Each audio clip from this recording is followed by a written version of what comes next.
We have a fun and interesting video today. There's this YouTube channel. His name is Christian Keto. His video is addressed, Keto Connect, please help. We're making a video in response to help him out. We're gonna try and help. Basically in his video, a little rambly, but it has a bunch of questions, basically just like stream of consciousness. These are all my keto questions. We'll link his channel and the video that we're responding to below. We're gonna do our best. These are just our opinions on these questions. This video is a cry for help from Keto Connect.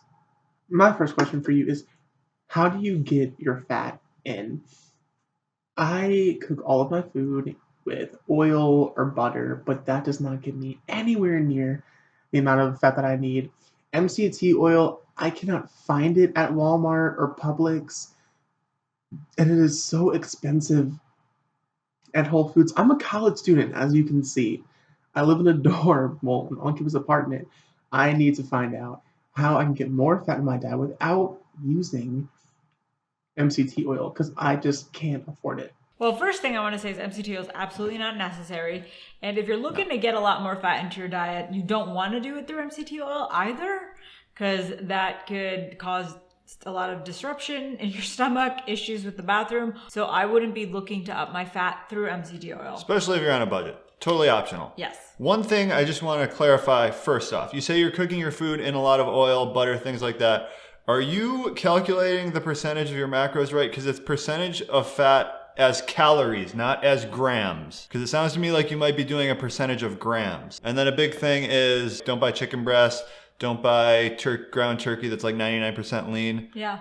If you're starting with a pretty fatty cut of meat and then you're adding fat to your vegetables and meat as you cook them, you should be getting pretty close. Another thing people will recommend is bulletproof coffee, bulletproof tea, bulletproof broth. Making sure like each meal is higher in fat than it is in protein. That's what I do. So like egg salad may be my first meal. 2 tablespoons of mayo and like 4 eggs. That's a high amount of fat right there. There is some debate as to whether you even need to focus that much on getting fat in, like you're saying. Like I would say, yeah, you should. There's definitely people that say no. If you're doing higher protein, that's fine too. So you can play around with that. Like, how do you feel? Don't just feel like you have to be hitting these invisible standards. It's mostly about how your body feels and how it reacts to your diet. Fat bombs, which is a good way, especially in the beginning. It curbs your sweet tooth as well. My next question is, do you have like a good like coconut flour brownie recipe? Almond flour is also very expensive, but organic coconut flour. This one is pretty simple. Yes, we do.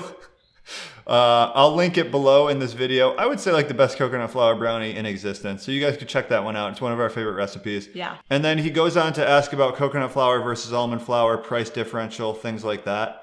And he makes a lot of good points actually. Coconut flour is way cheaper because it is already just on a per like weight basis compared to almond flour. It's way cheaper, and then you have to use so much less of it when you're baking. Right. So it's really like a fraction, probably like 1/10 of the cost of almond flour.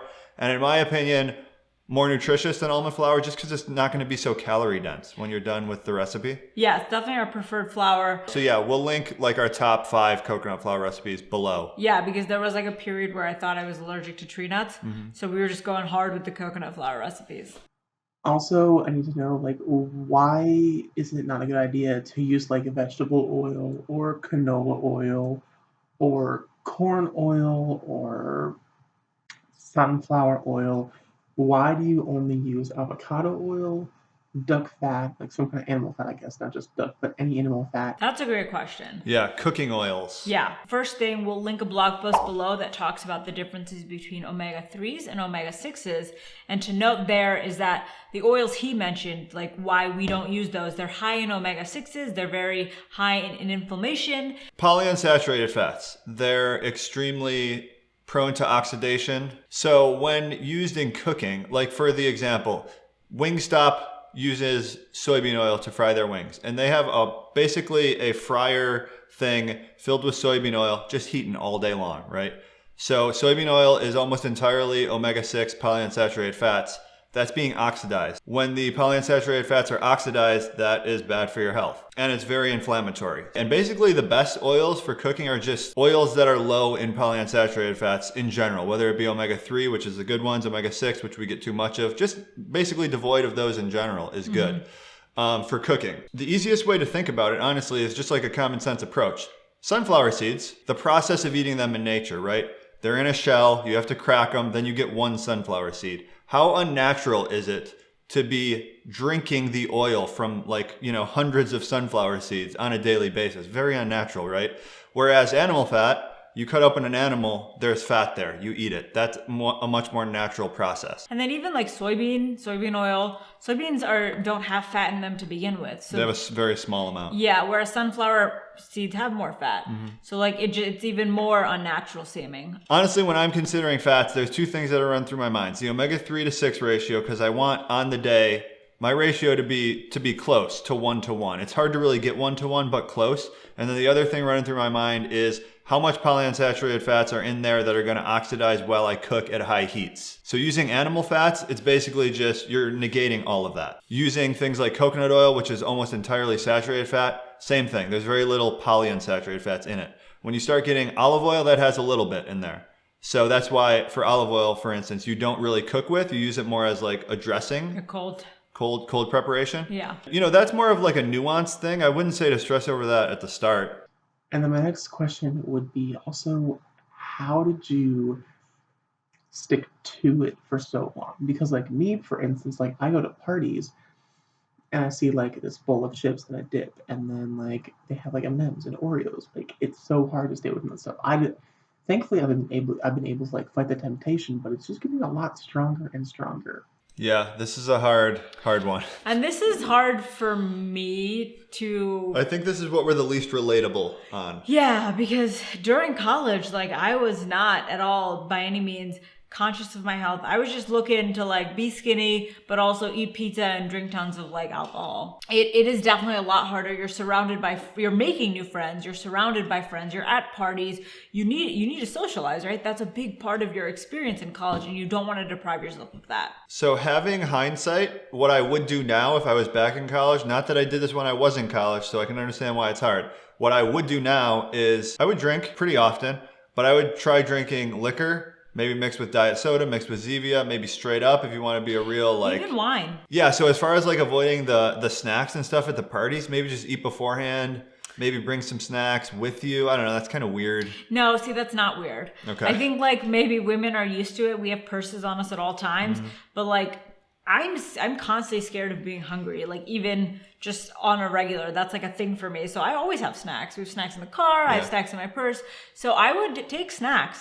And I whip them out when I'm drunk and I'm hungry. Everyone's eating Cheetos. Eating afterwards. Like a big thing is like you party and then you go out to eat afterwards. Or drunken pizza. You order takeout. Yeah. But there's options, right? Like don't do Chinese and don't do pizza. Those are going to be like very difficult choices. You could do Chipotle. You could do bunless burgers like McDonald's. Everyone loves McDonald's. Like in college, getting your health under control, of course that's a priority. It's more of a priority to us. We're like in our 30s, we're building a family and stuff. But a big priority in college also is building relationships, making friends.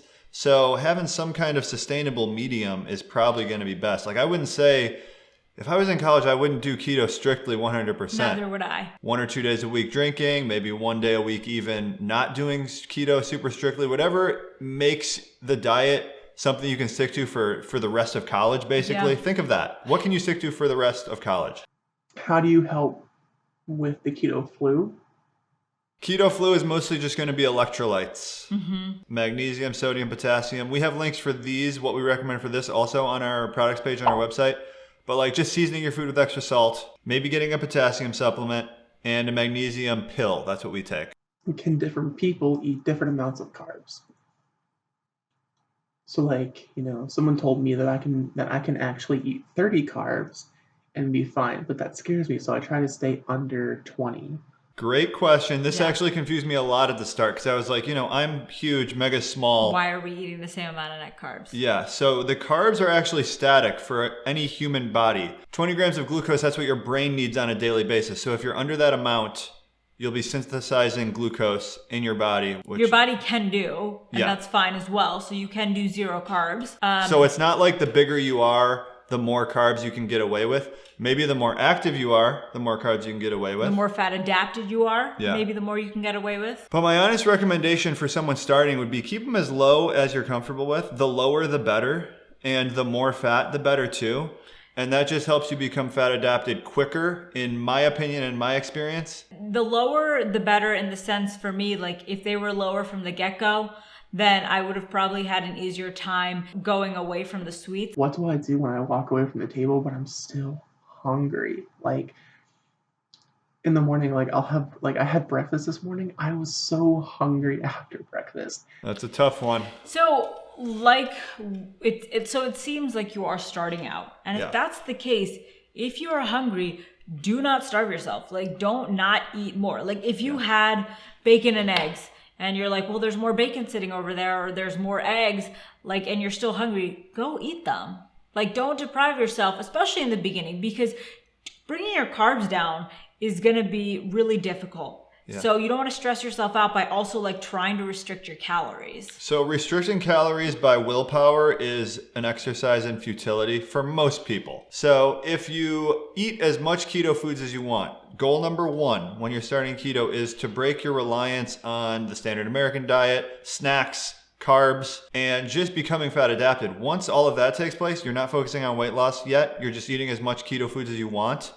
1 month down the road, 2 months down the road, it becomes a lot easier to calorie restrict, just naturally. Then you're not fighting against your body like you clearly are right now. You eat breakfast, you're still hungry. Also, is it a terrible thing to drink like Coke Zero or like Sprite Zero on the keto diet? I've been drinking these Zevias and I love them, but sometimes I just want to just grab a bottle of something and go, and I have to like worry about like the can. They don't sell bottled Zevia from my understanding. Yeah, that's a good point, because with bottles you can like screw it back on, you can carry it around all day. And sometimes it's just a vending machine too. Like you want something. I do consume Sprite Zero, and I'm comfortable with that. Not as regularly as I used to. I used to consume Coke Zero, especially in the beginning. Like that, so does my weakness. So that was the one thing I wanted to consume, and I allowed myself to, and I still felt really good. I still had success. Not the best ingredients. And the reason for drinking Sprite Zero currently and not like the other Cokes is because of the caramel coloring. There's none of that like in the Sprite Zero. It's also caffeine free, so I'm not like overdoing it on my caffeine. And I think it's really up to you. Like I think once in a while, a soda's not a big deal. Like you're going out to eat, you're going to the movies, like yeah, get yourself like fountain drinks are the best drinks in the world. So that falls into the category of something, it's not going to mess with your keto diet, but it's also not good for you. We all know, aspartame, caramel coloring, it's not good for you. But is it going to like knock you out of ketosis, anything like that? No. And also, is it a good idea to exercise while on keto? It's like I recently just started, and I've decided to go and start doing going for a half an hour run every morning. Is that smart? Some people say yes, some people say no. And who is saying no to exercising? Absolutely 100%. Get active, get out there. You'll feel good. It doesn't have to do with like losing weight at that point. The only thing I've heard is some people say, while you're adapting to keto, it's a lot of stress. You don't want to add more stress by exercising. Here's what I'm sort of picking up. Your situation, I'm kind of seeing a little bit of what's going on. It seems like you're just starting keto. Maybe you're just starting exercising too. So make sure that's not too overwhelming and you're not expending too much willpower to get up every day and do that, like run, eat keto, because you're going to burn out over some time, right? Yeah. Make sure this is all stuff that's sustainable for you. If you can only do like a 5-minute walk in the morning and eat keto, that's good. Then next week you do a 10-minute walk, then you start running. It's more about what's your diet going to be like in a year from now and less about how you're going to look, what the scale is going to be like in a month. Because that's how we always all think. every single dang time someone starts any diet, everyone has something to say. Everyone's a doctor, everyone's a dietitian. All of a sudden, I need to know how you guys fight against that. I feel like you kind of answered it on your own by like the way you said, everyone becomes a doctor, everyone becomes a nutritionist. I mean, yeah, that happens and that's going to continue to happen. But it sounds like you know that that's just how it is. So we don't really like fight back against it. Like if our parents say something or if we have friends that say anything, we kind of just, we smile or like, we agree to agree, because there's no point of fighting with someone or trying to refute their points if it's something that works for you and makes you feel good, right? At the end of the day, worry about yourself, and they should worry about themselves, but they're gonna always comment. I guess there's a difference between fighting and like having a reasonable discussion with someone. Continually learning, arming yourself with more facts, being open to the idea that, hey, maybe you are wrong. This person said this one thing. Right. Let me go check on that. Is that true? Ask them for the evidence. Tell them if they have some let me look into that. Yeah, okay. Right. Or do you have solid research? Shoot that my way. Like, I'd love to take a look at it. What's your favorite brand of ice cream that is low carb? So the thing with low carb ice cream is it is expensive. College budget? I would say like Enlightened or Halo Top. So delicious. So delicious. Those are the three that are pretty cheap in stores. In stores, yeah. Otherwise, you have to order it online, and then you have to like buy a whole case. So yeah, those are the three in stores. With So Delicious though, make sure you look for the no sugar added kind. It's like a teal rimmed Yeah, because they have like a brown one, they have a blue one. That's all his questions. I just wanted to summarize with a quick how I feel about the video is I think you're overthinking it a little too much. It's easy to do that where you think you got to have everything dialed in on day one. And I think a lot of that comes from the quick fix mentality. I'm going to do everything right, see if it works, and then if it doesn't work, I'll try something else. Whereas this is all part of your diet. Even not necessarily putting so much of a label on it, just kind of figuring out nutrition for yourself. What are actual foods that humans should be eating? What's not? Just don't stress so much. You're way too stressed. Yeah, I would agree. That's pretty much it. Hope we helped, Christian. Yeah, well, hope we helped a lot of other people out there, because these are definitely some common questions I feel like we even had in the beginning when we started 4 years ago. Yeah. So, and leave comments below, leave questions below, and then maybe we can do another video, a follow-up on just like some common, straightforward questions people are struggling to figure out. Bye.